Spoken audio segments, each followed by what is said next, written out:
All right. Welcome to I believe it's episode 4 of Extraordinary Unlocked. And I'm so excited to have Tammy Wang with us today to share her story. Tam and I worked together, and every time I emailed Tammy, she was either getting on a plane to go to a foreign country or just coming back from one. And I always wondered, where is this person going all the time? And so when we were talking about Extraordinary Unlocked, and just thinking, Tammy, I know you've got a story. You're living in an extraordinary life that many people probably envy, wish they could do something like that, and you're living it. And so give you the chance to share your story here with us today. So here's Tammy Wang. Now I'm going to pass it over to Tammy to introduce herself. We're going to hear her story and just talk through it, how she unlocked extraordinary in her life. Tammy, please introduce yourself. Thank Thanks, Eugen. It's so nice to be on this podcast with you. My name is Tammy. It's good to be here on this podcast with you all. So my real passion is around building healthy teams, healthy leaders around the world, which is why, Eugen, oftentimes when you write or call, I am in some other country, like you said. But that journey has taken shape over many years, and it's been a fun journey with lots of ups and downs and things that sometimes don't make sense, but eventually connect somehow. So, I had gotten a I guess a passion or a desire to want to do something around poverty and injustice when I was in college. My eyes were open to it. It wasn't something I was exposed to as a child, other than volunteering maybe at a soup kitchen here and there. But in college, when my eyes were open to this, realizing that how much I had in terms of both education, gifts, strengths, and things like that, and recognizing how much need there was in other parts of the world, and even in my own community. I think I knew at that point I needed to do something around poverty and justice, but I didn't know what that looked like. And while I was kind of exploring through my college years, different internships, for profit, nonprofits, I just gained that calling and that purpose was clear, but the how to get there or how I would play a role in that space wasn't so clear yet. But I did see how much value I was gaining and learning from my experiences in corporate America, which I had some internships there and some jobs in those sectors and industries. And while it wasn't totally aligned with my passion, I knew that there was something there that I could leverage to be able to help down the road. So that's kind of part of the journey. After college, I was working in corporate America for a lot longer than I thought I would be. But I had great mentors, great experiences, great leaders that I learned from. And they really trusted me to do a lot of things that probably a lot of people just out of college don't get to do. And sometimes I was the fly on the wall taking notes in some very senior meeting. But I so cherish those moments because even I can say decades later, I still pull from some of those experiences, and I bring them and use kind of meld the different experiences from my time in corporate America to the nonprofit world to now where I'm at, which is working with a lot of NGOs around the world who are doing really great work around poverty alleviation and justice issues. It's a snippet of it. Yeah, I love it. And I want to get to the seed moment. You talked about, I think it was high school or even college, where there was an inkling, leaning of just, I actually need to work in poverty. I need to work with those that are in poverty. And wonder if you tell me a little bit more about what was that moment? Yeah, sure. So it was when I was in college and university. I actually was pretty confident I was going to be a sports medicine doctor. And I played a lot of sports growing up, had injuries, and I saw the value of that. But I think ever since I was a kid, I always enjoyed helping people. So I think that's how I thought my life would look. But, I believe in a greater power, and I guess he had a different story for me. So while I was actually my first year of college as a freshman, I went to school in New York City. So New York's great because you have access to so many great companies, organizations. The UN is there, so it became like a playground for learning, learning about life and learning about the realities of our world, or a snippet of our realities of our world. And so I actually had an internship with a nonprofit that helps children with cleft lip and cleft palate. So facial deformity, it's actually one of the number one deformities and issues in the world, but we don't see it as much in the States because it gets fixed when it gets taken care of when we're babies. But in other countries around the world, that was not the case. And in some countries around the world, there are communities of people with a cleft lip or cleft palate who are shunned from society. People think they have some evil spirit or whatnot. So very outcast. And anyhow, I had this internship because I thought this would look great on my resume because it's medical related. And if I want to go to med school, this actually could be good. And I also had no classes on Friday. So it was a win win. Like I could make a little bit of money, get some experience, looks good on my resume. But as I was doing this project, I realized I was doing less on the medical side, but actually trying to engage kids and youth and schools.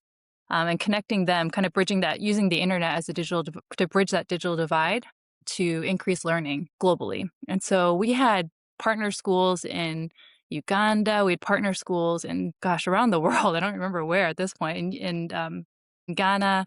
And we had schools there connected with schools in New York City and New Jersey, elementary or high school. And anyhow, it became this powerful learning experience for the kids and the educators, but also for me getting to witness all the different stories of change that was happening. And so at the end of that year, or sorry, this education network that we were working with, they had an annual conference in China. I'm Chinese American, but I grew up in New Jersey. And so this was actually my first trip to China, first exposure to really Asia. Yeah. So it was a learning on so many fronts. But at this conference, they had invited us to share about our project. So it gave probably my first workshop in a professional setting. Just Really? sharing just sharing stories about, the schools and the different impact that's had among the communities, among the students. And I just remember after that session I led, I'm just a freshman, what is that, 18, 19 years old. There's a young man from Uganda who's probably about maybe around my age, maybe a little younger. And I just remember him coming up. He's like, "This project would be so great in my country, in my community, because people have gotten their ears and nose chopped off because of the rebel warfare that was happening." And I remember thinking, okay, my biggest worry is what to wear in the morning.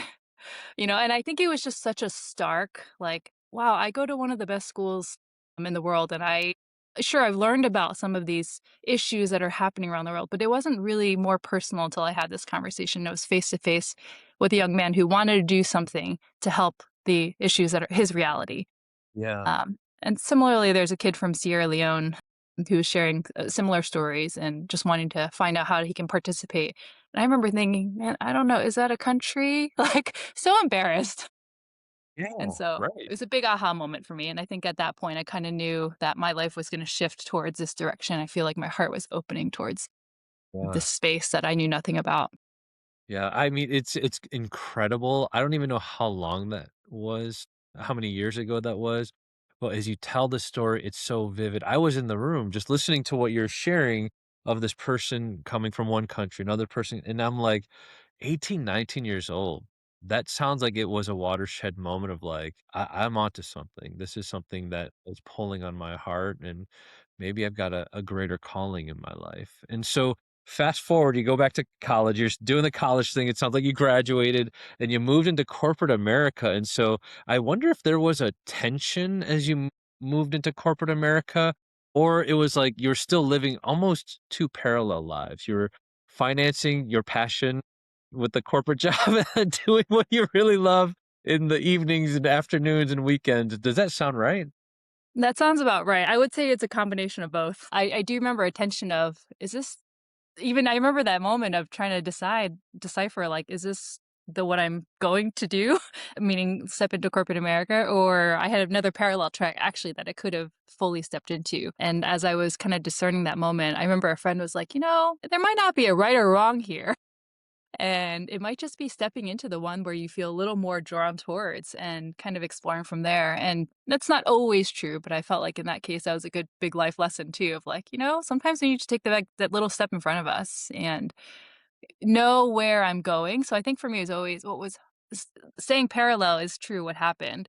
But I think for me, it was always really important to remember that story that that I just shared about. Like that was kind of staying true to my calling or my mission around one day helping in that space. But I don't think while I was in college, I had internships in the for profit space as well. And I think that's why that led me down this road towards this corporate job because I realized there were so many tools and methods and things that I was learning in that for profit space that I didn't necessarily see with the nonprofits I was engaging with. And so, what could it look like to really build up my own toolkit? I guess you'd call it, Yeah. and one day see how that gets applied to help others. But you're right. Like while I was in corporate, I had small little, saying volunteering with different organizations or taking side trips to different countries to serve for a week or participate in like social innovation kind of networks and conferences and trying to kind of keep a foot in the door on the other side too, but continue to learn in the corporate space, being responsible there too. Yeah, that's so wild, and I'm wondering, how did you build up the toolkit? Because oftentimes in organizations, to get exposure, even the opportunity to participate, they typically do it for high potentials or high performers in an organization. Also, it sounds like you may have done even some of the facilitation, but I don't know if that's correct or not. So I'd love to hear sort of how that journey in corporate America, well equipped, strengthened your toolkit and got you ready for the next step. Yeah, that's a great question. I get to reminisce on good time, different times in my past. It's a long time ago. The role I joined coming out of college was intentional. It was like a leadership development program, a Okay. 3-year program where, I was in different roles, but also was forced to rotate after the end of the year, which was a really impactful for me because I think it would have been easy for me to just stay in one thing and just, you know, it would be harder to actually have to transition or find the next thing or transition out or in whatever it was. But I think having the structure of this program was intentional on my part to join because I just felt like, there's a lot to learn here. And every year when we apply for new roles, we have some agency in that, but it's also a very competitive process where it's a lot of interviews. And so I think for me, like having being in that program was really the way that kind of moved me forward too. Because in that role, you're doing the job, but you're also learning as you go. And Yeah. you're learning both on the job within the role that you're in, but also they're really intentional about our own leadership development as a cohort. So we kind of come in together as a class, but then we're all distributed to different parts of the company. And so I think that always having really great mentors and leaders was, really important for me too. So I think even I was looking for roles, that was always part of, what I was leaning into is like, where can I learn the most? What's relevant? A lot of things are relevant when you don't know exactly what's relevant. But I think for me, it was leaning, yeah, I think for me, it was really leaning into these leaders and the potential managers and the types of projects I would get to work on. Yeah.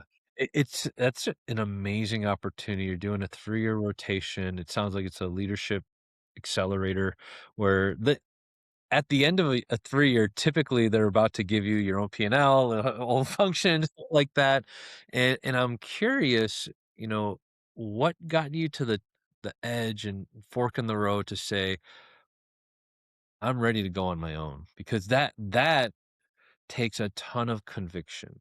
It's not a casual like, "Well, I just woke up today and I'm like, yeah, I'll just throw away the last 5" not say throw away, but I'm gonna go ahead and I'm gonna blaze a new trail essentially and go do my own thing, and I thank you for all the experiences, but now I'm gonna go do what I feel like I'm called to do. So tell us a little bit about that because that must have been, I don't know if it was an easy decision, it was already a pre-planned decision, or it was like you were inching towards it and realized, "I have to make a choice."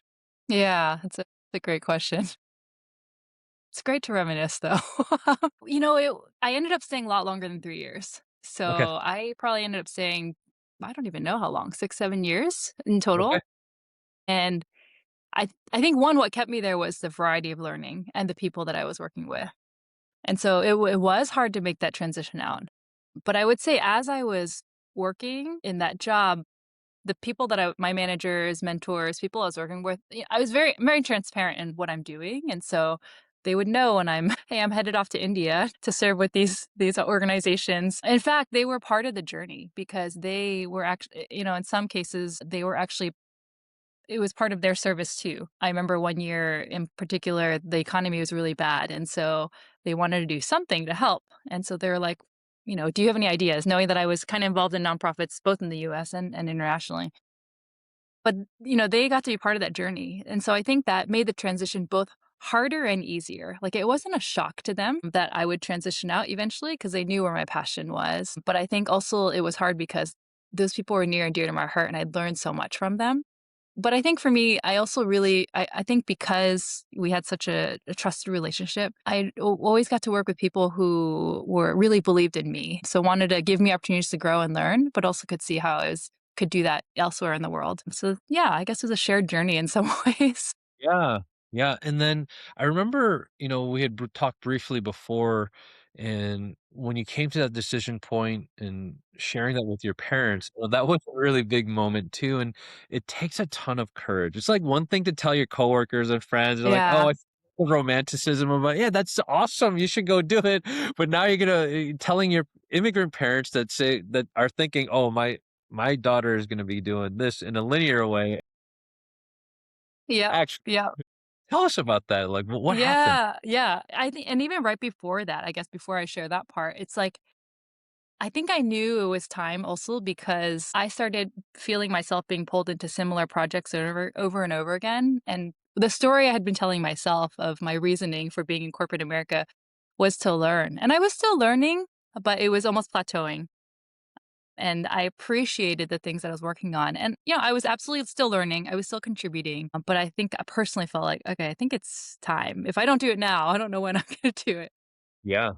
And also, I was also getting a bigger view into what's different. I was building a stronger relationship with different NGOs in the developing in lower income countries around the world and seeing their needs greater. And so kind of seeing this where like for me, one of my values is stewardship. So I've almost felt like, am I stewarding like my experience as well? Like, am I adding as much value here as I could over there? Right. And Right. how much? So, that was a big kind of I guess, stepping stone of like, okay, I think it's time, although this is really hard because it did mean I wasn't jumping into something that was already formed. And I remember when I was about to make that transition, I had talked to my manager or one of my as a manager and my mentor. I was like, here's what I'm thinking about. And I so appreciated that it wasn't a shock for him. But I do remember saying to him, hold on, he's like, let me go talk to HR and legal to see like what's possible. How can we frame this for you? So it benefits me, but also the company, of course. And so I was like, "Oh, no, no, no, wait, wait, before you do that, I need to talk to my parents." And he's like, you do know you're old enough to make your own decisions, right?" And it was just such a fun little interaction because I was like, "No, no, I get that." But yeah, having raised in the family that I was raised in, immigrant parents who worked so hard, to get me Yes. the education to help me get the education that Yeah. I got, and the experience. I remember my mom's first reaction was like, "Did something happen? Did someone yell at you?" And I'm like, I'm not gonna quit a job because, somebody else." It's like, "No, no." She was just so shocked, and she Yeah. was like, "No, don't make any decisions right now. Let me talk to your father." I'm like, "I will talk to my father." And then I talked to my dad I remember my dad was very sweet. He had to go to a meeting, but he's like, "Listen, just don't make any decisions right now. It's just that it's easier to jump from a moving horse to a moving horse." And I'm sitting here like, yeah, I'm I sitting love here like, it. yeah, That's and awesome. I'm like, "Is this some Chinese idiom that I I'm like, "What?" I'm like, Wait, "That is a what? very." Yeah, and I remember actually I was in tears too, and I was like, this Wow. is a serious conversation. Like he's talking about horses. And so he kind of quickly explained, I was like, oh, move from a established company. While you're there, you apply for another job in an established company. And so even through the tears, I'm like, oh, well, dad, sometimes I need to jump off the moving horse to nurture a pony to get that Mm. up and running. Then he was like, I gotta go. I'll talk to you later. But I think he was I don't done like with your this. version. I don't like your Yeah. version. Yeah. I gotta go to this meeting now. Yeah, yeah, he was like, "This snarky American-born Chinese kid." Then but, I think for me, it was such a hard decision because I didn't know what I was going into, right? And so but I knew that this is what I needed to do for my own values, my own mission, my own calling, even if it meant jumping into the unknown. But for me, it was also really important to get my parents, blessing in some way. And I do remember my dad or my mom, I can't remember which one, they made the comment. They're like, it's just that we can't support you in this decision right now. And I remember saying back to them, it's so funny, this conversation was so long ago, but it's so ingrained in my memory or my heart. And I remember saying to them, I was like, I kind of like what my boss was like, I'm not asking necessarily for your permission. I would love for you to support. And it was actually really sweet because within hours, like I got an email from my parents that and my I think that I saved it somewhere. I have to find it, but I think my dad or my mom, one of them just wrote, it's we'll support you no matter which decision you make, but here's our thinking. And then he closes off by saying, it's still easier to jump from a moving horse to a moving horse. Um, So I think I feel like that. I so appreciate I can see, they work so hard to, build a life here and so wanted always, wants the best for their kids. And so I really appreciate that they were willing to embrace in some ways, like uncomfortably embrace this maybe more American culture of like, so That's yeah. amazing story. I mean, you can it's, like, fun to laugh at now, but as you were sharing in tears, telling your parents and your confusion when he's, like, telling this idiom and you're like, "What are you talking about?" Yeah. Thank you for sharing that because I think that's what holds many folks back from unlocking extraordinary is there's so much at stake. It feels like it at the moment, there's so much at stake. And now I don't know how many years ago that was where you blazed a trail and you founded Edge Global Partners, and would love to hear a little bit more about that. And I just that amount of courage to say, I'm not only gonna tell my manager, my friends, but I wanna tell my parents and be very bold and honest. And I love it that you said this. I don't know if you caught it. You said, I'm actually not asking for your permission. I'm seeking your support. And I'm like, that's such a courageous way of saying, "I'm doing this, and I would love your hand on my shoulder and saying, I go with you or I support you, but I'm not asking you, is it okay if I do this?" And I think oftentimes when it comes to unlocking extraordinary, sometimes we're looking for that permission and it's not gonna Mhm. come. And it requires the conviction and the courage to say, "This is and I'm going for it." So tell us more about, okay, you've given your 2 weeks, you told your parents, and now you're really blazing the trail and going in things that you've done before, but never as your own LLC or your own organization. So I'd love to hear a little bit more about that. Yeah, it's been such a journey. So, yeah, I stepped out and it was I had already been on the side helping outside of my corporate job, helping like smaller nonprofits or even startups that were aligned with, my what I value and helping them build their brand, their mission, their vision, their strategy, right? And that's pulling a lot from my experiences in corporate. And then so day 1 or week 1 of no job, I am sitting there in front of my laptop like, "Okay, I can do this for myself." And it was, like, silent. And I was like, "Okay, I don't know what to do." There were ideas and I knew there were needs, there were organizations out there, but I also wanted to build my foundation for, "Okay, what am I building?" Yeah. And so it was just I think it was just so powerful where I realized, "Okay, this is why you need an outside facilitator to help," because even if you're Right. an expert, it is really hard. And, it was a hard I remember that first year being pretty hard of figuring out, "Okay, what am I doing?" And almost feeling like I needed to hold some kind of image of like, "I know what I'm doing, quit this corporate job." So, especially to my parents too, where, they're like, "Okay, we don't necessarily believe in what you're doing, but yet," but almost kind of needing to almost I felt like I was almost living a not a lie, but in some ways trying to keep a front of like I'm some confidence of that I'm moving forward well, but also like, okay, what is this about? And so I think what that first year was like was actually just stepping into small opportunities that were put in front of me. And so learning from that, and while I was doing that, building what is Edge Global Partners today. And I would even say Edge Global Partners today is funny because it actually would look different from what I initially created. However, if you look at the words from, gosh, it's got to be 2025, over 10 years. Wow. Okay. Okay. Maybe 15 years ago, when I put those words together, I didn't have I had corporate experience, but I didn't necessarily have all of the wealth of the NGO experience in the lower income countries. And it's so beautiful now to look back and say, "Oh, wow, those words back then are still very relevant today."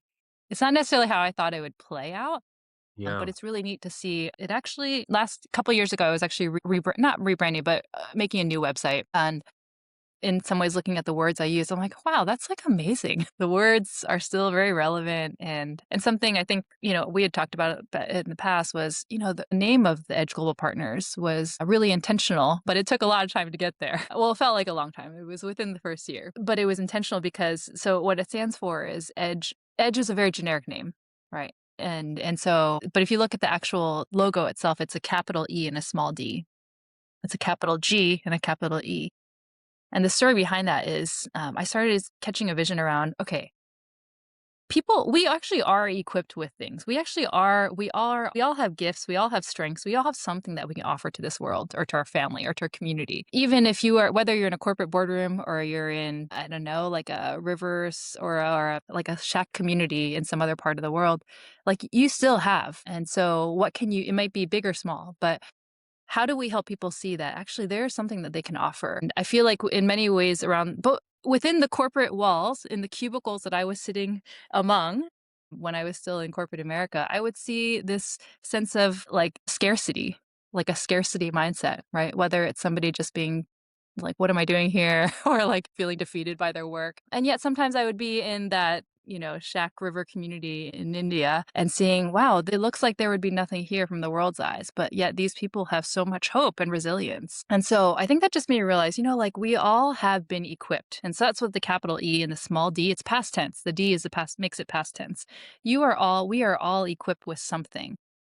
Now the G is go, and then this big E at the end is empower. So that the thought was then and still today is, see what you have already. You're already equipped. Now go and empower somebody else with it. Go empower, and I do feel like for me that, one big word that I was clinging to back then was the word flourishing. And I just realized, like if people could see how much they have already and if they could use that to help others, I feel like that could create a flourishing within yourself, but also a culture that could be multiplied across and encourage that around the world. So that was kind of the thinking behind the name of Edge Global Partners, but helping people, whether it's you are in corporate America, whether you are a student, whether you are in a slum village or somewhere else, like what does it look like to help you see that you actually are, you have, no matter big or small, and what would it look like to actually use that to help others?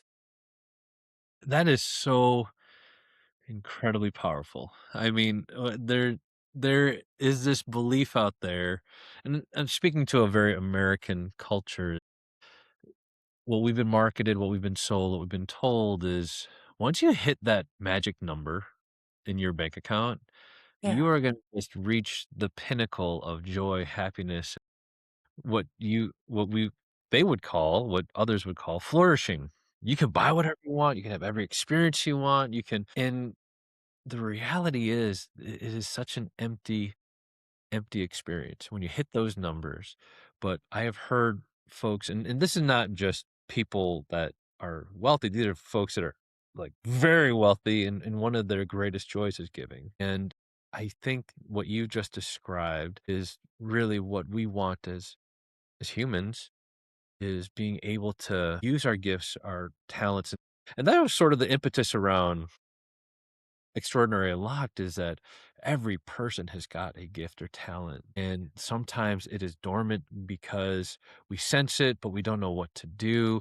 And the moment we go or act upon it, this whole world opens up. And Tammy, that sounds like what's happened for Edge Global Partners is this whole literally whole world has opened up. Yeah. And I'm not exaggerating for those that are listening. Every time I have emailed Tammy, she's literally, "I'm about to go to this Asian country. I'm about to head to Latin America. Right now I'm in Africa." I'm like, "Oh, okay. Wow." And I was here always based in the States and just in the same city, same town. Just like, that's amazing, and so grateful that you shared your story, and it sounds like there are no.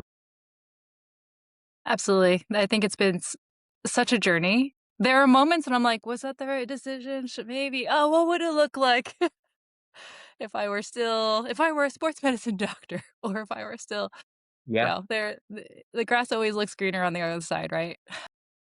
But I think one of the things I always cling to is like looking back, that reflect. It's what I do when I help any organization is, looking back and see what the themes are throughout. And I think as I look, I remember that for myself too, even in the hard times. Like, you know what?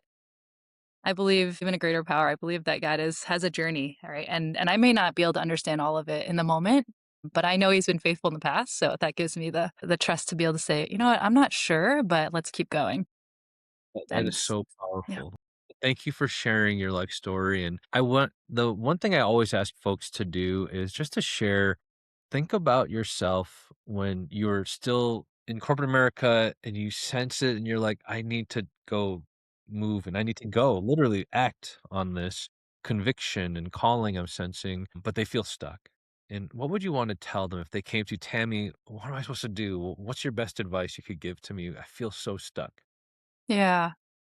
I think for me, and maybe hopefully an encouragement to others, like always remembering the values that you have and Mm, kind of staying aligned to whether that's a clear mission for yourself or just an inkling of a passion that you have and not fearing to step out of the boat and really taking small steps toward it because it's easy to be get stuck, but take the small steps. I love that. Thank you for sharing that. I do have some lightning round questions. Would that be all right? And we'll just close out with that. So, because you are a global traveler, my first question, because I love food, whenever I go somewhere, I always love to try new food. What is your favorite food from a particular country? Can't be in the US, it has to be somewhere in your international travels. But what's your favorite food? I would say I do love Thai food. Thai Mm. food, I feel like it's unfair. Every dish is good. Awesome. Like, is there a particular dish, Thai food Yeah, dish? I love khao soi, which is in northern Thailand. It's like a noodle-based curry, but I also love, like, the sam tam, like the papaya salad. Oh, there's so many different kinds of papaya salad, I didn't know that. In America, I we didn't have know one either. version, but they have whole restaurants that have sam tam, and I'm like, "There's multiple things you can put in this thing?" But I just love the freshness, and you Yeah. can see that people put in heart to make this food, you know, and so Yeah. it just makes it tastier, yeah. I love that. Mango What's a sticky s rice, Oh, can't and go wrong sticky with that. yes. What's a surprising custom you learned in another country and actually adopted? You're like, "Oh, that's a cool custom. I'm actually gonna make that part of my own." Let's see, that's a good one, that's hard. I think one I can't say I make it my own fully when I'm home, but I will say it is very convenient. In India, a lot of in Bangladesh, we eat with our hands, Mm. and I will say it is makes a lot of sense. My dad's an immunologist, so, we were Okay. always taught, you gotta wash your hands and don't use your hands. But when I started doing it, I was like, "You know what? It's very clean because we all wash our hands very thoroughly there." And I'm like, "This is much easier." Navigating a fork. The dishes Yeah. after no for utensils. That's so interesting. So when you're at home, you will I'll still pick you up the utensil, yeah. Yeah. And the reason why this is handy is because in some countries, they only use like, we're used to a fork and knife or chopsticks if we're Asian, but in many countries, they only use a fork and a spoon. And I just have not mastered how to dissect a chicken or take this just happened last week, taking the shrimp skin off with your fork and spoon, and I'm like, "I just give me some napkins. I can't figure this out." I love that. Alright, last question, and you did mention home. With all your international travels, how do you make it feel like home when you go somewhere else? I think friends and community Mm. and coffee shops. Do you Yeah. go to the same coffee shop when you go to the same city? I do oftentimes, and sometimes you find community there, but I think for me, what makes it like home is finding just having friends and people that I can, have a meal with or have a coffee with. Yeah. For me, sometimes that looks like going to visiting a local church, which has always been a great way for me to feel more connected, not just with people, but globally connected as a body. But yeah, I love that. Thank you so much, Tammy. Where can people find they may be interested or curious to partner with you? How can they best find you? good question. I will be on some airplane probably somewhere, but I do have a website. It's just edgeglobalpartners.com. And yeah, you can reach me there. Excellent. Well, Tammy, thank you so much for your time. This was phenomenal. And I know for the extraordinaires listening, you heard some amazing things, and Tammy's living it today. And I encourage all of us just to really go, as she said, gotta go, you gotta act. Thank you so much, Tammy. We'll stay in touch. Talk soon. Thank you so much. Thank you.